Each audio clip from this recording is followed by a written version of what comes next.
Hello everyone, mga Pinoy riders. Meron akong ibabahagi sa inyo na technique.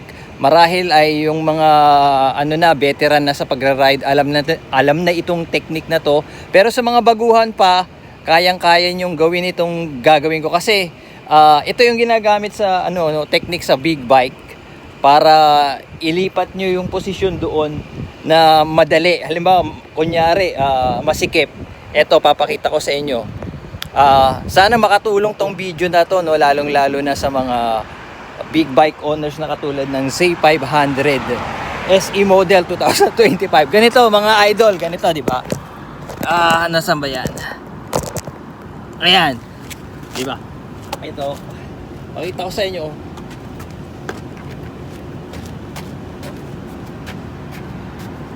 Teka. Kunin ko muna to. Ganito lang yung technique.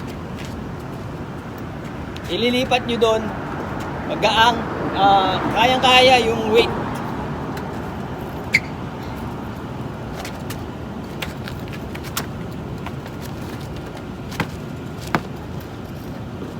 Ayun. So, I hope na makatulong sa inyo yung technique na yun. Pero yung mga iba alam na yun no? Pero sa mga hindi pa nakakaalam, okay na okay yun. Alright, thanks for watching, bye!